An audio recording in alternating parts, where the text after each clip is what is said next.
Good afternoon, everybody. Appreciate y'all being on today. We had a big week last week, but as always during conference, this week's even bigger. 2 road games coming up, and so we finally had a day off yesterday after going 10 straight days, I think, without one, and I'm sure the kids enjoyed it. And so back at it today, fixing to go to film here at 2:30 with them, and we'll practice after that, and just got to get ready for a really good, West Virginia team. Us being on the road, it's always a big challenge with this group. We've not played well on the road, even in our victories. So just excited to see them today, and continue to try to work and get better. I think we're getting better. I think our overall, both offensively and defensively, I think we're getting better. We fouled a whole lot less Saturday night, only 10 team fouls, which is great. We only put Oklahoma State on the line 7 times, which is great. Free throw shooting continues to be an Achilles for this team. So we've got to work on that as well. But, we're getting better. It's slowly, it's a slow process.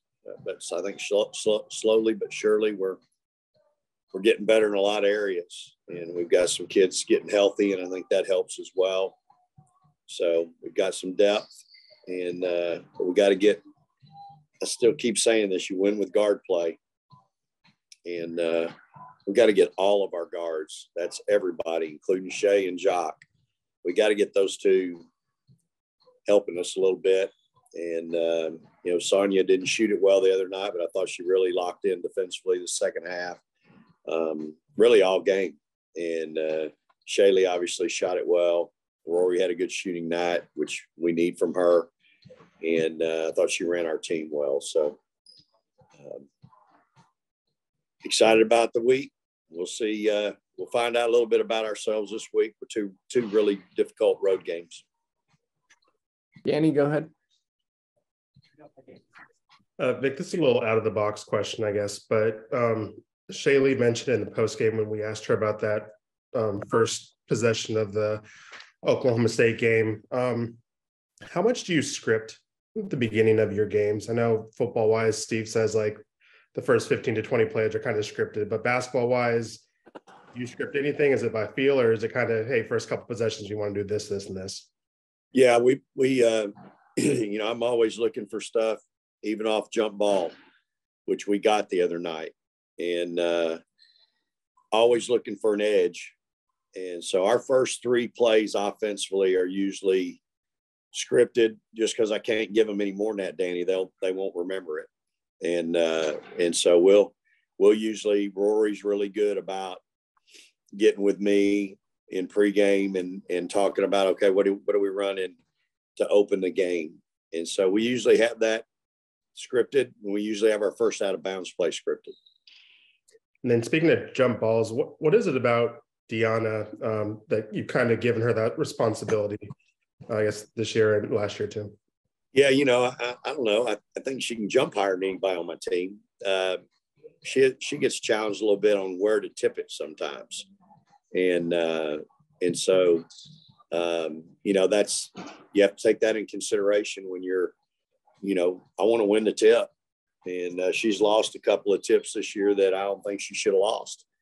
And I just think it's a lack of, it's being lackadaisical. It's not respecting your opponent across from you who's trying to win the jump, who might be 2, 3, 4 inches shorter than you, but is challenged and wants to win, So I think that's all part of it. But I think at the end of the day, she can probably jump higher than anybody, and that's why I have her there. We'll go Bob and then Terry.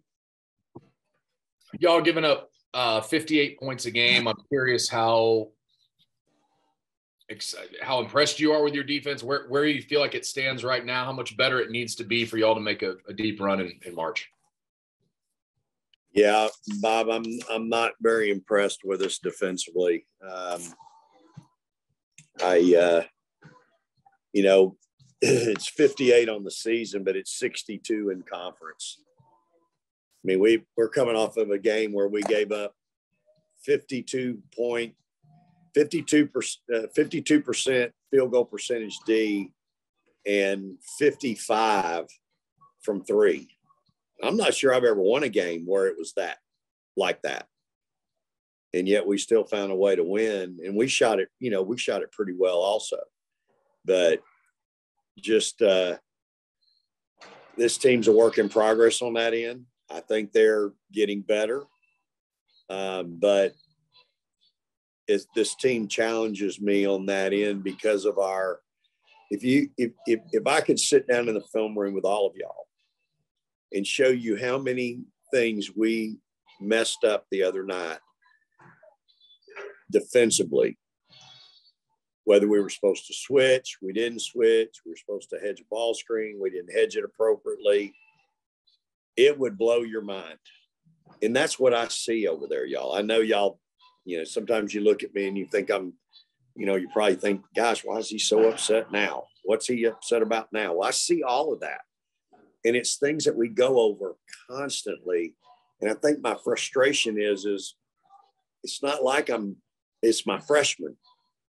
I've got some older kids, but they've never been with me. They've never played with me. They never played with our style, you know, so they're like freshmen in the big scheme of things when it comes to playing our style of defense and playing defense the way we want to play. But yet I assume because of their age, because of their experience, that they know certain things and they don't.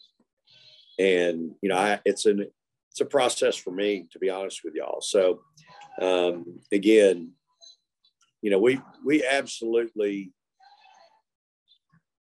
probably screwed up guarding 11 the other night, you know, 3 or 4 times. And it's a junior and a senior, or, you know, that can't communicate on a switch out. And that's frustrating for me.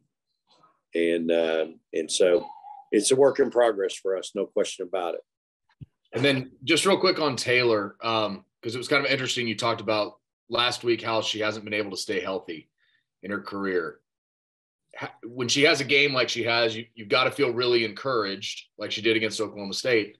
How much can you rely on her to be there for the next 2 months? And how crucial is she to what you guys can do if she can be that player for the next 2 months? Well, just being honest, I'm not gonna get all in and get comfortable. Seems like every time I get comfortable and think, okay, she's back, we can rely on her, something happens. So I'm just going to live day to day and game to game with it. I'm hopeful that she can sustain what she's doing right now. I think when you have that presence inside, boy, it makes life a lot easier out there on the perimeter. And then you got to have guards that can make shots, you know? So when people do decide to come double her, Taylor's pretty good about kicking it out and finding, you know, those guards. So I just think for us right now, it's, you know, for me personally as the coach, I got to go day to day, game to game with it. I'm hopeful not only for this year, but, you know, the next year and the year after, potentially, that we can get her stronger and healthier.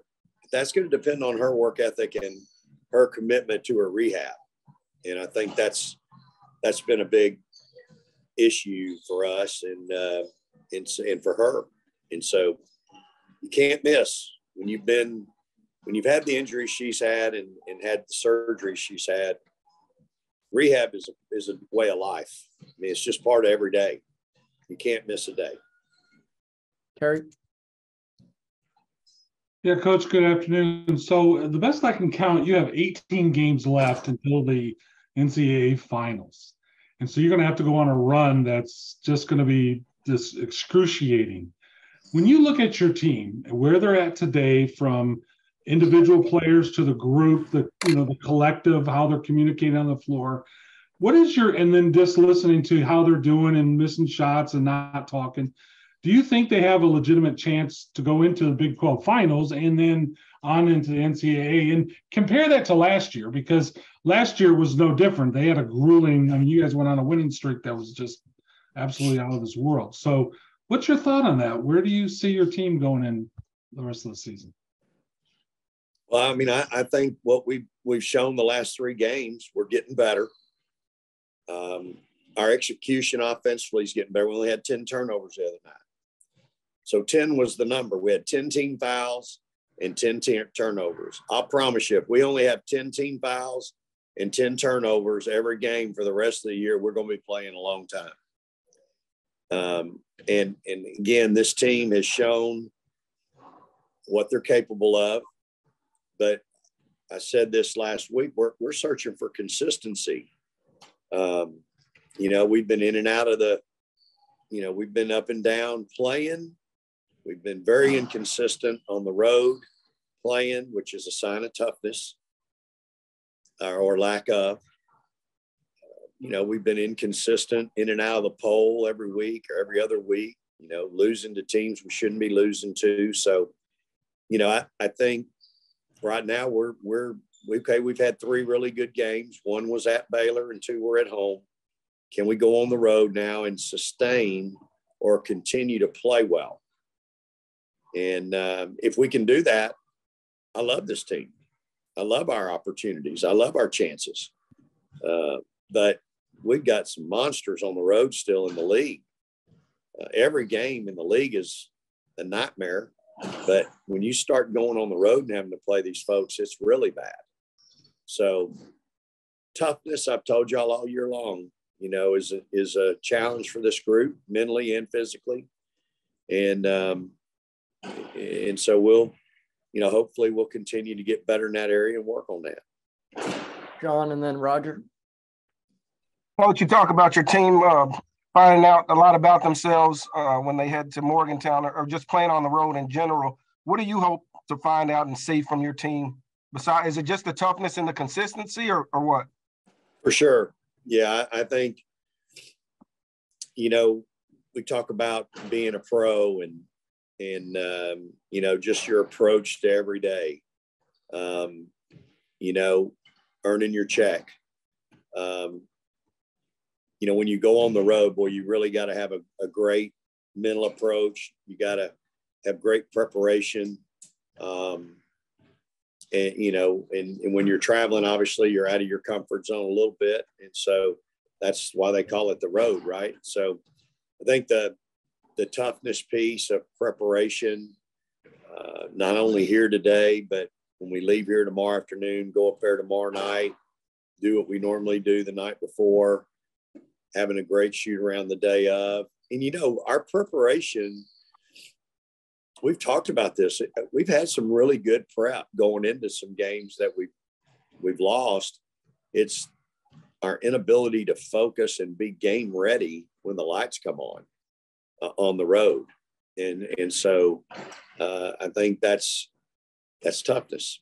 So we'll continue to work on that. But I think you'll find out, again, about our team with the preparation and the focus that we have, the mental toughness, as well as the physical, and then just being able to play in different arenas where everybody hates Texas. And you got to be able to play with poise, John. I think it's the biggest thing, playing with poise is sometimes hard for young players, young people, and even players that haven't been in that environment, or maybe they've been in it their whole career and they never were a great road warrior.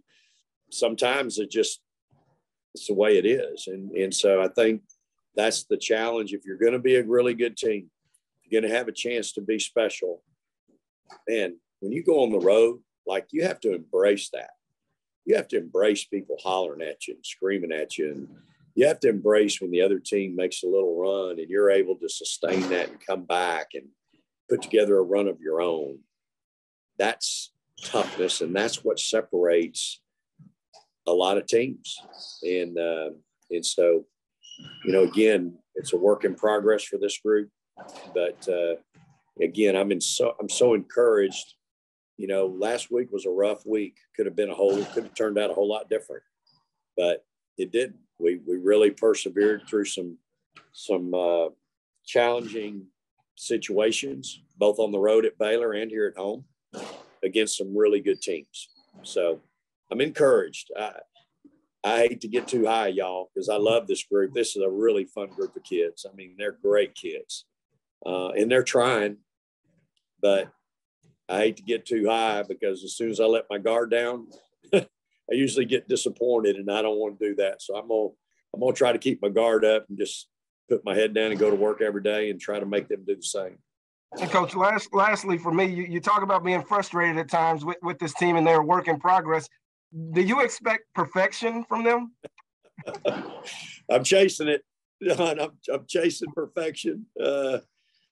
Again, my frustration with them a lot is I have to self-evaluate a lot. Why am I, what is it that, frustrates me with this group? And a lot of it has to do with my assumption that they know. And I'm talking about my older kids. Like I get Amina and Jacqueline, like they're freshmen. They're going to figure it out. Doesn't mean we allow it, but we coach them. To me, my expectation for them is a little different than some of my older kids. And I've really had to come to grips with the fact that it doesn't matter how old they are, they just don't know. And we can't assume anything with this group. We have to coach everything from what time to be on the floor pregame to, what we're eating pregame, at what time, how much, to everything. I'm just telling you, we have to coach everything. And that's okay. I've had teams like this before, but just what a great group of kids. I enjoy them. They're fun to be around. They're great kids. But I think as coaches, when you start learning about your team, and each team is unique and different, there's certain teams that, you find out about, and you have to do certain things with certain teams that maybe you didn't have to do with other teams. For instance, 3 kids don't show up to study hall on time. I'm either coaching that or allowing it. I'm not doing either one. I'm not coaching you to be late. I'm certainly not going to allow it. And it isn't that hard to get up and be at study hall in the morning. So that's just another part of our immaturity, that I'm coaching everything, not just the X's and O's.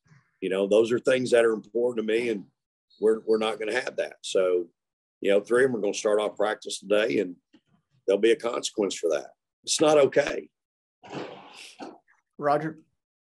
Vic, along those lines, you're quick to point out flaws, and I know you talk about chasing ghosts. Do you also have to remind yourself or your staff that, celebrate the small victories and it's a grinder here. You guys are going on the road, 2 road trips, all the stuff, but I know after games, you guys out on the floor having a pretty good time. Is that a balancing act for you and your staff? Yeah, you're absolutely right, man. You've got to celebrate. It's hard to win at this level, y'all. Hard to win in college athletics at this level.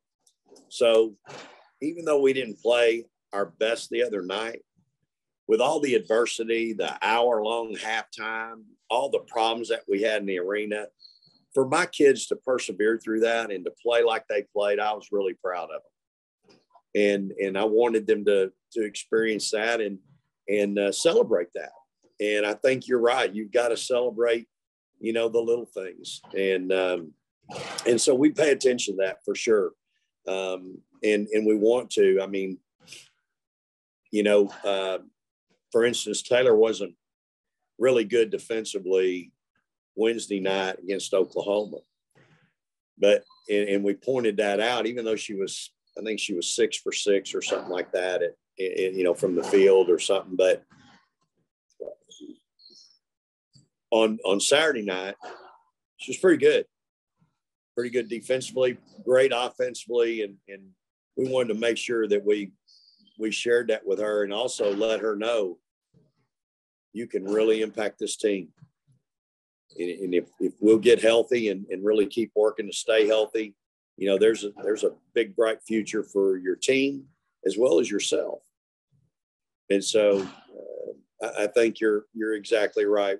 We do try to celebrate all the little victories, and then hopefully you're staying out there after that game the other night. I've got emails here from parents, administration, professors here on campus praising our kids for taking the time to spend with their daughters, their granddaughters. I have an email this morning just praising our players about how sincere they are and the impact that they're making on their child after every game. Y'all, that's special. And you know, kids, whether they played good or not, you know, they're obviously after a ball game, they're making an impact on the kids in this community, as well as the parents in this community. And if that's what women's basketball can do, man, we're signed up for that. We're going to do that. It's easy. And I'm so proud of our kids. And I'll read that to them today also in film.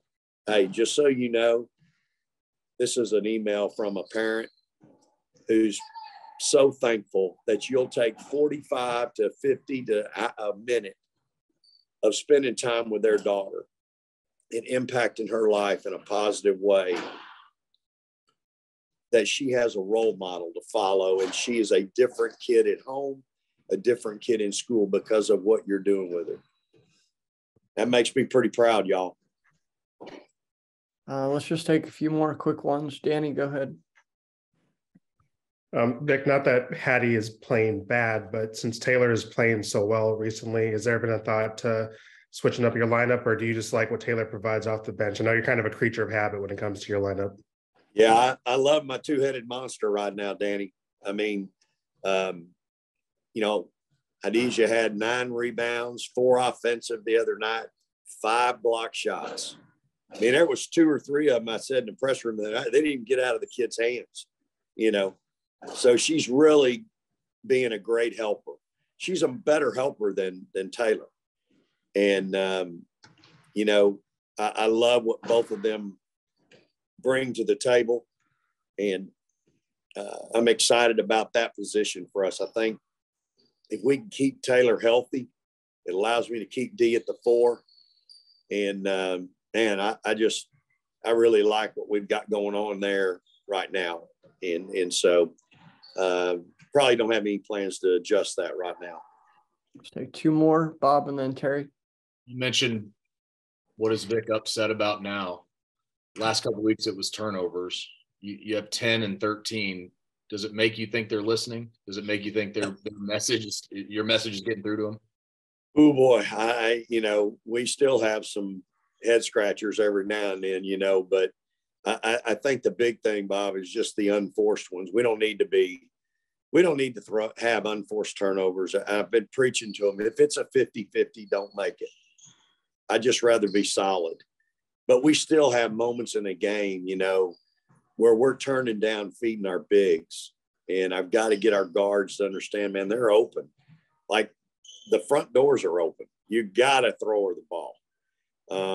And we just, you know, it's still, you know, they're probably listening to me a little too much at that point, not wanting to turn it over. But I'm certainly encouraged. And again, it starts with Rory.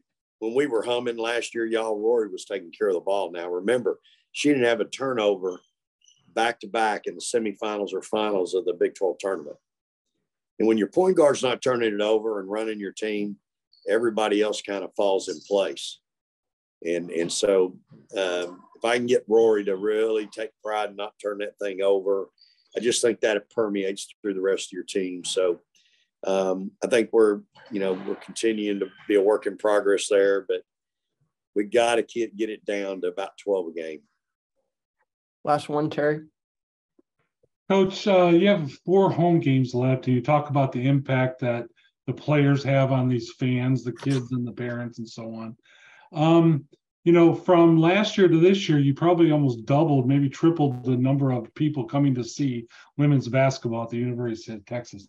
What impact has that meant for you and your team?